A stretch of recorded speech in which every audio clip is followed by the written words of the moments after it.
Mateo, capítulo 9, versículo 38. Y aquí un hombre de la multitud clamó diciendo: Maestro, te ruego que veas a mi hijo, pues es el único que tengo. Y sucede que un espíritu le toma y de repente da voces y lo sacude con violencia y le hace echar espuma, y estropeándole a duras penas se aparta de él. Y rogué a tus discípulos que le echasen fuera, y no pudieron. Respondiendo Jesús dijo: Oh generación incrédula y perversa, ¿hasta cuándo he de estar con vosotros y os he de soportar?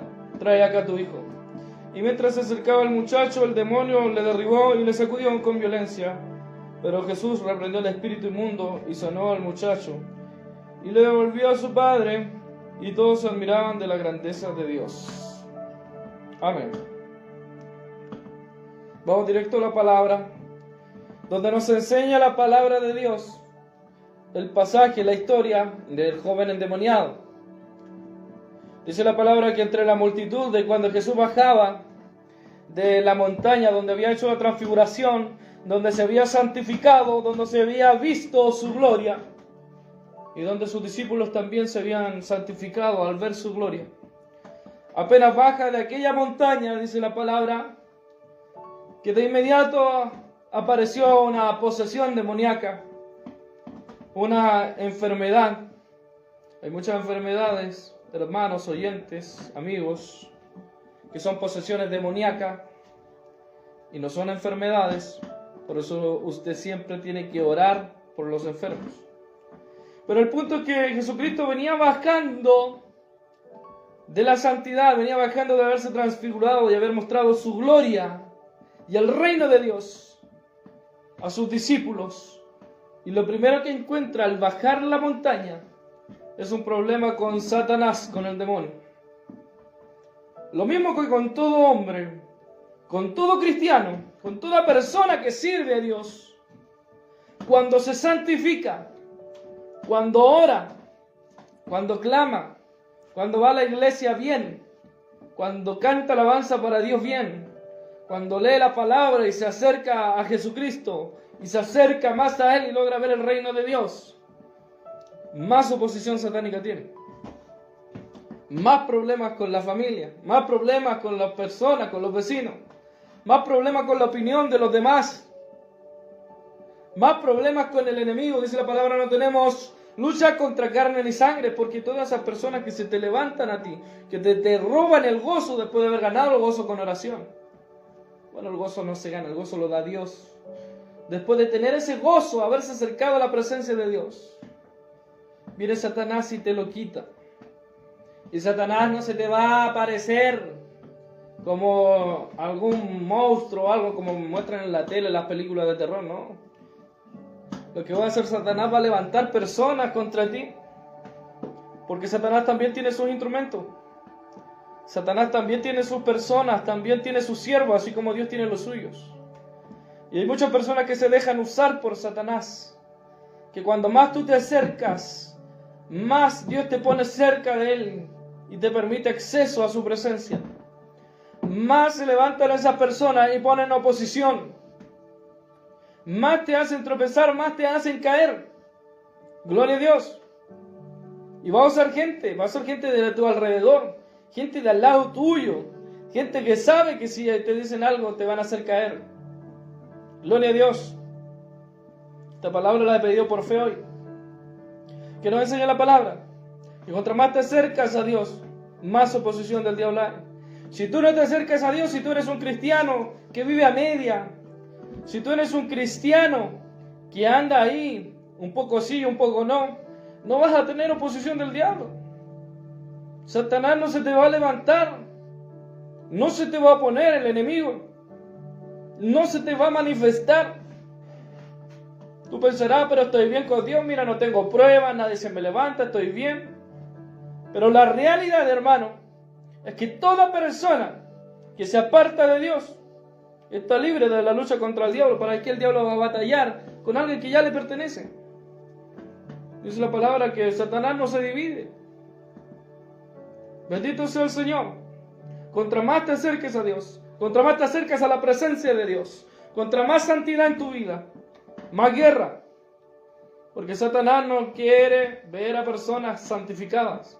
Satanás no quiere que tú ores, que tú te acerques a Dios. A tal punto que si dejas de hacerlo no te va a molestar. ¿Para qué te va a molestar si ya le perteneces? Por tanto, hoy te animo a levantarte nuevamente. A levantarte y a observar a Satanás. Dice la palabra que no debemos ignorar sus maquinaciones. Cuando se te levanten las personas que él utiliza. Cuando te hagan caer esas personas, cuando se levanten para destruirte. ¿Por qué? Porque te has acercado más a Dios. Pero no tienes que parar de hacerlo. Dice la palabra que todas las cosas nos ayudan a bien a nosotros los cristianos. Amén. Todo lo puedo en Cristo que me fortalece, dice la palabra. Por tanto, podemos resistir la tentación. Podemos resistir si estamos realmente en Cristo. Amén. Y dice la palabra que aquel hombre se acercó al Señor y le dice, sucede que un espíritu le toma. Amén.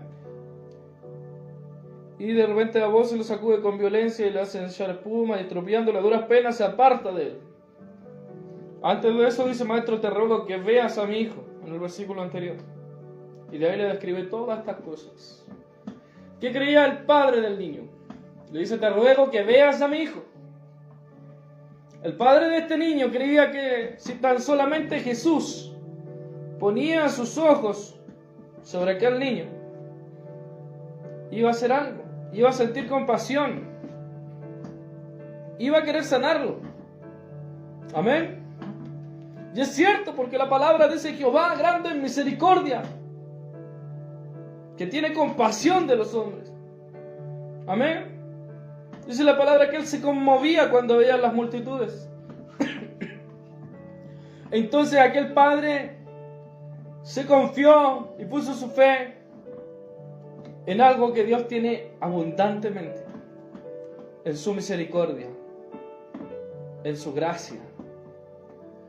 El padre creía que si Jesucristo miraba a su hijo iba a sentir misericordia, iba a sentir su gracia. Y estaba en lo correcto. Amén. Porque Dios ama a la humanidad. Por eso dio su vida por la humanidad. Dios te ama, Dios te ha amado siempre con amor eterno. Por eso Él es amor, porque lo que más tiene para dar es amor, es compasión, es misericordia.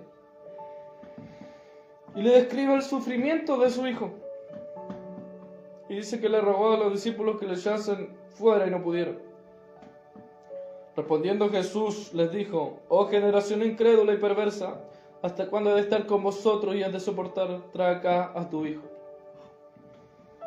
Bendito sea Dios.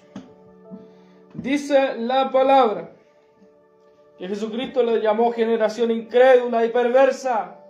¿Hasta cuándo he de estar con vosotros? El tiempo de Jesucristo en la tierra se estaba terminando. Quedaba poco para que Jesucristo sea glorificado en la cruz del Calvario, porque eso no fue su derrota, fue su gloria, fue el alzar su trono y su bandera en ese lugar. Y dice la palabra que Él le dice a generación incrédula, perversa, ¿hasta cuándo de estar con vosotros? Él en pocas palabras le estaba diciendo, ya me voy a tener que ir de ustedes, voy a tener que desaparecer de ustedes. Y por el momento, y ustedes todavía no creen en mí. Después de haber visto milagros, después de haber visto sanidades, después de haber visto la gloria de Dios, después de haber visto la transfiguración, después de haber visto cómo sanaba a los enfermos, cómo sanaba a los endemoniados, cómo liberaba y traía sanación a la humanidad. Aún así, son incrédulos. Es que Jesucristo a lo largo de nuestra vida nos va mostrando su poder, su gloria, y dice que también su poder y su gloria y toda su majestad está visible a nosotros por medio de todas las cosas que Él creó. Cuando tú sales a la calle y ves el cielo, ahí está Dios. Cuando tú ves los ojos de un niño, ahí está Dios. Cuando ves las pampas, las praderas, cuando ves los árboles, la naturaleza, la luna y las estrellas, ahí está Dios. Y aún así no creen en el Señor. Lo que nos está invitando el Señor es a creer. Lo que nos está invitando el Señor es a poner nuestra confianza en Él debidamente. ¿Hasta cuándo el Señor tendrá que mostrarte su poder y su gloria? Para que empieces a creer de verdad en el Señor. Amén, dice la palabra, que le dice hasta cuándo he de soportar, trae acá a tu hijo. Y mientras se acercaba el muchacho, el demonio, dice, le derribó y le sacudió con violencia. Pero Jesús reprendió al espíritu inmundo y sanó al muchacho y se lo devolvió a su padre. Y todos se admiraban de la grandeza de Dios. Amén, Señor. La palabra dice que Jesucristo se dirigía caminando hacia el niño para liberarlo. Dice la palabra que cuando se iba acercando al niño, Satanás, el demonio, dio su último gran golpe y le derribó, botando espuma. Espumarajo por la boca, dice la palabra. ¿Qué nos enseña esto? Esto nos enseña, hermano mío, esto nos enseña que cuando te estás acercando para ser libre, cuando Jesucristo se está acercando a tu vida para santificarte, cuando Jesucristo te va a dar la salvación, Satanás va a tirar sus mejores golpes. Este fue el último golpe que tiró ese demonio, para que los demás se espantaran y se asustaran y dijeran, este no lo va a poder sanar. ¿Cuáles son los golpes del diablo? ¿Cuáles son? Cuando Dios te va a liberar, cuando Dios se está acercando a tu vida, cuando Dios te va a sanar, Satanás tira sus últimos golpes. Podríamos decir que ese fue el último golpe que tiró el demonio. ¿Cuáles son? El no puedes. Esos son golpes de Satanás, no puedes. Te va a ir mal. No te va a salir. No eres capaz. Golpes de Satanás antes de que Dios te haga libre. Dios no te va a sanar. No le creas. Ninguno se ha sanado. Esa es la voz del diablo, dando sus últimos golpes antes de dejar libre a un hijo de Dios. Porque un hijo de Dios con libertad es poder de Dios aquí en la tierra. Y Satanás, antes de soltarte, antes de dejarte libre, te va a querer bajonear, te va a tirar golpes para derribarte, para destruirte cuando Dios se venga acercando a tu vida para cambiarla. ¿Ha visto usted personas que no van a la iglesia? Mundanos que dicen, fui a la iglesia y me ha ido horrible hoy día, mejor no voy más. Algunos dicen, yo oraba, pero cada vez que oro me pasan cosas malas. Esos son los golpes de Satanás que te da para que no seas libre. Y después del golpe del diablo viene la libertad. Porque Satanás se aferra a tu vida para quitarte tu alma, para destruirte. Bendito sea el Señor. Entonces muchas veces te pones a orar, pero que hoy día no puedo ni dormir porque oré. Ese es un golpe de Satanás y tú tienes que vencer, porque para vencerte, llamado Cristo, tienes que volver a orar igual, clamar al Señor porque está cerca tu libertad, está a la puerta. Cuando te vas a dejar una mala costumbre y te viene el último momento el golpe. Cuando tú vas a aceptar a Cristo y Satanás se te opone y se te levanta por todos lados, esos son golpes del diablo que no quiere soltar tu vida. ¿Qué debes hacer? Seguir orando, seguir clamando, seguir caminando por donde vas. Porque si no fuera de Dios, Satanás no te golpearía. Satanás te va a golpear justo antes de que comience tu propósito. Te va a golpear justo antes de que se cumpla la promesa de Dios. Te va a golpear justo antes de que seas libre del yugo de su esclavitud. Para no soltarte, para que te dé miedo. Para que digas, Señor, mira lo que me está pasando por acercarme a ti. Bendito sea Dios. No tienes que soltarte, no tienes que parar. No tienes que dejar que el diablo te intimide. Dice, no temas al que mata la carne. Teme al que puede arrojar tu espíritu, tu alma al infierno. Al que puede destruir lo que está dentro. Amén. Por tanto, hoy día te invito a no soltarte de Cristo. Que hoy está tu libertad y tu victoria. Si hoy te suelta, puede que faltara un paso más. Puede que haya faltado 1 centímetro más. No te sueltes de Dios. Hoy Dios te invita a seguir adelante. Amén. Así que no te angusties más y no le temas al diablo, que Él no te puede condenar. Él intenta condenarte con la boca de los demás. Y te critica y te condena y te dice no vales nada, lo haces mal, estás errado. Golpes del diablo. Pero Él no puede mandar tu alma al infierno. Uno solo puede. Y ese más encima no quiere mandarla al infierno, quiere darte la salvación. Bendito sea el Señor por este momento de predicación. Que el Señor les bendiga. Esta ha sido la palabra que